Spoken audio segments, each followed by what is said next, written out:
Hello everyone, इस Prabha Singh music star theories में आप सभी का स्वागत है। आज हम इस वीडियो में भरतनाट्यम की पूरी जानकारी लेंगे कि अगर आपने इस वीडियो को ध्यान से देख लिया तो आप इससे बाहर एक भी क्वेश्चन नहीं जाएगा। और ये वीडियो जो है आपके लिए बहुत ही इम्पोर्टेंट होने वाली है। तो स्टार्ट करते हैं। देखिए, नृत्य का ये जो प्रकार है ये दक्षिण के तंजौर और तुरनेलवेली में प्रचलित था। मतलब अभी भी है, मतलब शुरुआत जो हुई थी यहीं से हुई थी। ये जो है वो धार्मिक नृत्य माना जाता है। ये धार्मिक नृत्य माना जाता है क्योंकि ये ईश्वर की उपासना के अंतर्गत आता था। ये देवदासियों के द्वारा मंदिरों में किया जाता था। ठीक है, देवदासियों के द्वारा मंदिरों में किया जाता था। और ये कहाँ प्रचलित है? दक्षिण के तंजौर और तुरनेलवेली में। हालांकि ये दक्षिण भारत का नृत्य माना जाता है। भरतनाट्यम जो है दक्षिण भारत का नृत्य माना जाता है। ये दक्षिण भारत में प्रचलित है और इसको क्या बोला जाता है? सदीर अट्टम भी बोला जाता है। ये ध्यान रखना, इसका नाम ये नया ही सुनने को मिलेगा आपको, सदीर अट्टम। इसमें क्या होता है? भावम, रागम और तालम, तीनों कलाओं का समावेश होता है। भावम से क्या हो गया? भा, रागम से र, तालम से ता।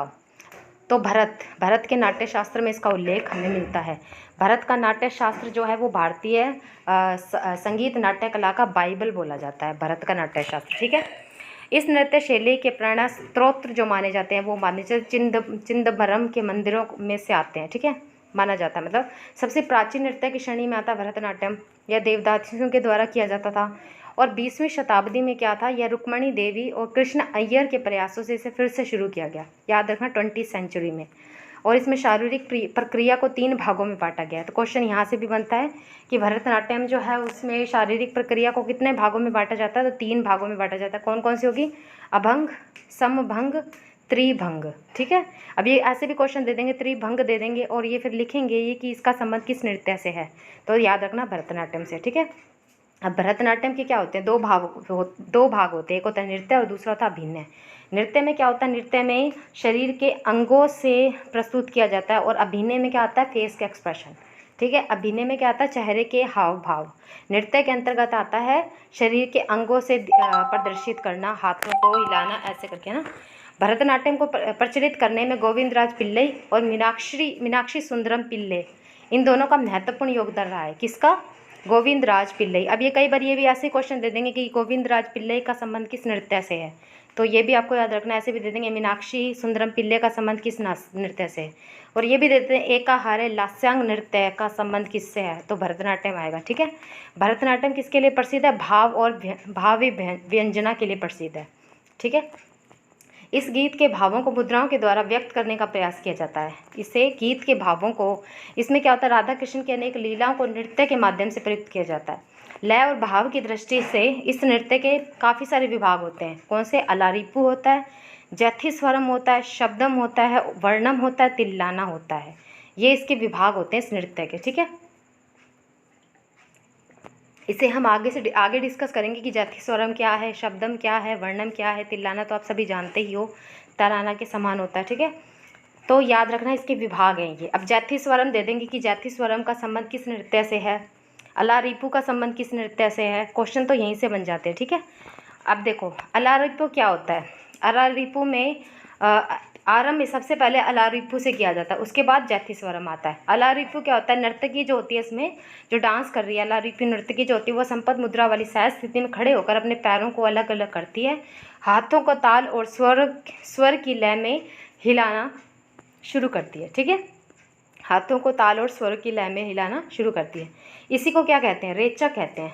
इसी को क्या बोला जाता है? रेचक कहते हैं। जब वो संपद अलारिपू नृत्य जो होती है संपद मुद्रा में खड़ी होकर जब हाथों और पैरों को हिलाना शुरू करती है, इसको रेचक कहते हैं। जाति स्वरम क्या है? यही कार्य जो होता है, जो मैंने आपको बताया कि वो हिलाना शुरू करती है हाथ पैरों को, उसी तरीके से जब ये कार्य द्रुत गति से होता है तो उसको जैथम कहते हैं। भरतनाट्यम का सबसे महत्वपूर्ण अंग जो माना जाता है वर्णम माना जाए। पदम में क्या होता है? इसमें श्रृंगार रस के पदों का भिन्न द्वारा सजाया जाता है। तिल्लाना आप जानते हो, उत्तरी भारत के तराने के साथ मृदंग के बोलों के आधार पर अति द्रुत लय में हाथ, मुंह व पुट्ठों की गति दर्शाई जाती है। तिल्लाना में उत्तरी भारत के तराने के साथ मृदंग के बोलों के आधार पर अति द्रुत लय में हाथ, मुंह व पुट्ठों की दृष्टि दर्शाई जाती है। ठीक है, पदम में क्या होता है? श्रृंगार रस के पदों को अभिनय द्वारा सजाया जाता है, यानी कि वर्ड्स को। पदम किसे बोला जाता है? वर्ड्स को ही तो बोला जाता है पदम, सॉरी है ना, पदम को। ठीक है, भरतनाट्यम की अनेक शैलियाँ हमें देखने को मिलती है। इसमें तिल्लाना जो आती है वो सबसे महत्वपूर्ण मानी जाती है। और अलारिपू क्या है, इसमें क्या होता है, इस अंश में कविता सोलुकुट्टू रहती है, सोलुकुट्टू। अब ये सोलुकुट्टू भी दे देंगे, ठीक है। जाति स्वरम क्या होता है, यह अंश कला ज्ञान का परिचय देने का होता है। यह अंश जो होता है इसमें कला ज्ञान का परिचय देने का होता है। इसमें नर्तक अपनी कला ज्ञान का परिचय देता है। किसमें देता है, जाति स्वरम में। शब्दम जो कि तीसरे नंबर पे आता है, मैंने 5 बताए थे आपको, अलारिपू, जाति स्वरम, शब्दम, पदम, है ना, वर्णम, ऐसे बताए थे। तो इसमें शब्दम में क्या होता है, नाट्य भावों का वर्णन होता है। शब्दम में क्या होता है, नाट्य भावों का वर्णन होता है। जाति स्वर में क्या होता है, ये जो अंश होता है जाति स्वरम, ये कला ज्ञान का परिचय देने का होता है। इसमें नर्तक अपनी कला ज्ञान का परिचय देता है जाति स्वरम में, ठीक है। उसके बाद आता है वर्णम आता है। इसमें क्या होता है, नृत्य कला के अलग अलग वर्णों को प्रस्तुत किया जाता है। वर्णम में क्या होता है, नृत्य कला के अलग अलग वर्णों को प्रस्तुत किया जाता है। वर्णम में क्या होता है, भाव, ताल और राग तीनों की प्रस्तुति होती है। वर्णम में क्या होता है, भाव, ताल और राग तीनों की प्रस्तुति होती है। इसमें नृत्य कला के अलग अलग वर्णों को प्रस्तुत किया जाता है। पदम का क्या है, ये 7 पंक्ति युक्त वंदना होती है पदम। इसमें क्या होता है, ये वंदना जो होती है संस्कृत, तमिल और तेलुगु भाषा में होती है। पदम किस भाषा में होती है, संस्कृत, तमिल और तेलुगु।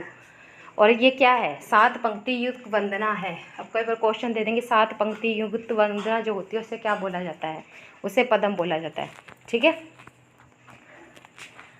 उसके बाद अगला आता है हमारा, इस भरतनाट्यम के जो अंग होते हैं वो 3 होते हैं। पहला होता है नाट्य, नृत्य और नृत्य। नाट्य क्या है, इसमें कलाकार नृत्य के माध्यम से कला कहता है, यानी कि वो डांस करते करते सब कुछ बता देता है। नृत्य, इसमें क्या होता है, इस अंग में तालों का प्रयोग होता है। नृत्य में क्या होता है, इसमें तालें ज़्यादा शो होती हैं। और नृत्य, ये दोनों का मिश्रण होता है, नृत्य और नाट्य का मिश्रण होता है। अब कई बार क्वेश्चन आ सकता है कि भरतनाट्यम के कितने अंग होते हैं, तो 3 अंग होते हैं, नाट्य, नृत्य और नृत्य। नृत्य में क्या होता है, तालों का प्रयोग होता है। और नाट्य में क्या होता है, इसमें कलाकार नृत्य के माध्यम से कला कहता है, ठीक है। नृत्य 3 याद रखना आप। अब देखो भरतनाट्यम के प्राचीन नाम क्या क्या देखने को मिलते हैं। इसको प्राचीन नाम हमें सादिर भी देखने को मिलता है, दासी अट्टम देखने को मिलता है, तंजावुर नाट्यम भी देखने को मिलता है। अब ये 7 दासी अट्टम दे देंगे, यानी कि अलारिपू पूछ लेंगे, अलारिपू का संबंध किससे है, तो ये ऑप्शन में शायद ये भी दे दें, ठीक है। तो ये भी याद रखना कि सादिर भरतनाट्यम को बोला जाता है, दासी अट्टम भी भरतनाट्यम को बोला जाता है। उसके बाद अगर इसका अस्तित्व हम देखें तो इसका सॉरी गाइस, ये कट चुका है। शिलपट्टिकारम ग्रंथ है जो तमिल महाकाव्य है, शिलपट्टिकारम, उसमें हमें इसका अस्तित्व देखने को मिलता है। किसका, भरतनाट्यम का। थोड़ा सा ये भी याद रखना। उसके अलावा आता है मुद्रा, इसमें होती है हाथ की स्थिति, अभिनय क्या होता है, चेहरे के हाव भाव, पदम क्या होता है, कथा, नृत्य। ये 3 चीज़ें भी इंपॉर्टेंट है इसमें, मुद्रा, हाथ की स्थिति, अभिनय, चेहरे का भाव, पदम, कथा, नृत्य। अगर ये वीडियो आपको अच्छी लगती है प्लीज़ लाइक भी करना, शेयर भी करना और कमेंट भी करना, ठीक है। भरतनाट्यम के 4 तत्व होते हैं। कौन कौन से, भा से भाव, इसको भावना बोला जाता है, र से राग, इसको संगीत या माधुर्य बोला जाता है, तय से ताल, ताल को हम लय भी बोलते हैं। नाट्यम का अर्थ क्या होता है, नृत्य, ठीक है। भरतनाट्यम के कितने तत्व बताए, 4। अंग पूछे जाएँ तो कितने होते हैं, 3 होते हैं, ठीक है। और मुद्राएं भी मैंने 3 बताई थी, अभंग, त्रिभंग, समभंग, है ना, 3 मुद्राएं बताई थी। और इसके तत्व पूछे जाएँ तो 4 है। ये चीज़ें आपने नहीं पढ़ी होगी, आपने सिर्फ थोड़ी बहुत ही चीज़ें पढ़ी है। ये सारी भी मैंने इसमें डिस्कस करने की कोशिश की आपसे। भरतनाट्यम के कितने तत्व होते हैं, तो 4 होते हैं, भा से भावना, र से राग, ट से ताल। उसके अलावा भरतनाट्यम के कलाकार देख लेते हैं कौन कौन से आते हैं। उदय शंकर आते हैं, सोनल मानसिंह आते हैं, कई बार ऑप्शन में ही आ जाते हैं। मृणाली साराभाई का संबंध किस नृत्य से है, यामिनी कृष्ण मूर्ति का संबंध किस नृत्य से है, स्वपन सुंदरी का संबंध किससे है, हेमा मालिनी का किससे है। तो याद रखना ये सभी जो हैं भरतनाट्यम के कलाकार हैं, ठीक है। Thank you so much. अगर आपको ये वीडियो पसंद आई है तो प्लीज़ आप लाइक भी करिए, शेयर भी करिए और इस चैनल को सब्सक्राइब भी करिए, ठीक है। और बाकी आप हमारा टेलीग्राम ग्रुप भी ज्वाइन कर सकते हो, ठीक है। Thank you so much.